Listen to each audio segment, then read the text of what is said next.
and welcome. This is a compilation that highlights a few books I enjoy, all of which fit within a specific theme. They're independent comedy books. I should mention this is not a top 10 list or a best of collection. They are just a handful of books that fit within the theme, and they aren't arranged in any specific order. At best, consider this a list of books I would suggest should anyone be interested in something amusing to read. Of course, it needs to be said that comedy is subjective. My preference skews towards the dark or absurd end of the funny scale. And, for the most part, these choices reflect that taste profile. So, with that in mind, let's plunge forward. These two works by Evan Dorkin are pretty damn good. Odds are, if you've been a comic book geek for a while, you've heard or seen Milk and Cheese, the dairy products gone bad. All Milk and Cheese stories are basically the same. They drink alcohol and then, with the slightest provocation, they engage in a violent rampage. You know, put like that, the series doesn't sound amusing at all, but it is pretty damn funny. Admittedly, it is a one-note concept, but that note is played very well time and time again. It's actually amazing how much material Dorkin manages to get out of these two violent alcoholic psychopaths. Also, Milk and Cheese has one of my favorite utterly nonsensical pages of all time. It's nothing but them rampaging while screaming, "Merv Griffin!" It makes no sense. There's no context. It's just total uncompromising absurdity. I honestly don't know why, but I love everything about it. If you could claim that Milk and Cheese were an actual concept, I would say the concept is totally represented by that one page. Most of Dorkin's work in the Dork series can be characterized as an unflattering satire of pop culture, with a focus on comic book culture. This culminates in the Eltingville Club stories, most especially the story Bring Me the Head of Boba Fett, which is the ultimate nerd-off between two ultimate nerds. Yeah, one could probably make a case for the story being nothing more than nerd-shaming, but let's face it, if you've ever spent any time in a comic book store, you've probably had these kinds of in-depth, meaningless conversations. The shame you perceive is your own, and it's real. However, one issue of Dork really stands out to me, and that would be the 7th issue. In this issue, Dorkin literally has a nervous breakdown on the comic book page. It begins off as usual, and very shortly you can tell that Dorkin's heart isn't in the material he's writing and drawing. The comic then becomes an examination of Dorkin himself, and he doesn't seem to hold back on the self-loathing and the existential angst he's experiencing. Personally, I find it very raw and revealing. It may be one of the best examinations of the internal life of a struggling creator I think I've ever seen. I must admit I was kind of impressed with how uncompromising the issue was, and how Dorkin built up, then tore down, his utterly self-involved thoughts and beliefs. If you've no interest in either Milk and Cheese or the snarky, bitter comedy of Evan Dorkin, I would still suggest that one issue of Dork. In my opinion, if you've ever experienced the sense that you're the most worthless person on the planet, then you'll likely find something within that issue to identify with. The Flaming Carrot is a Dada-esque, stream of consciousness type of comic. It's so absurd that you can only marvel at how surreal the stories get.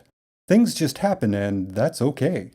The Flaming Carrot is a comic without pretense. It's not pretending to teach you anything about the nature of existence, or, really, anything. It just is. In the words of the creator, Bob Burden, the Flaming Carrot is, quote, "a childlike simpleton that really enjoys life," unquote. And that's all you really need to know about the character. Burden was inspired by an obscure character created by Bill Everett, the Finn. Apparently after a, festive evening, Burden drew an interpretation of this Finn character and then he fell asleep.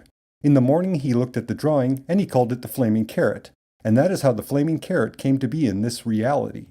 As with all adventure heroes, the Flaming Carrot has an origin.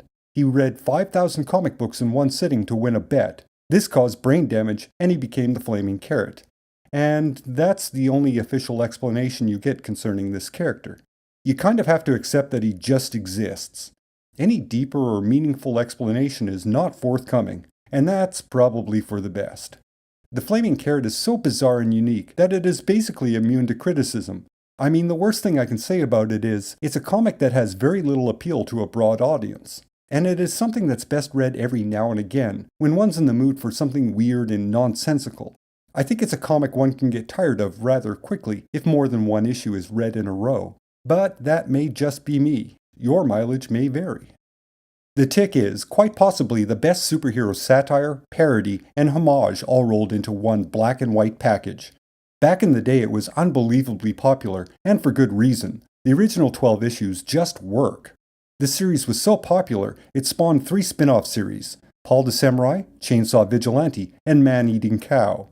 This popularity is probably the reason why there's been 2 live-action TV series and a cartoon series based on the concept. It also explains why the original publisher, New England Press, has put out numerous attempts to continue the series without the input of the creator, Ben Edlund.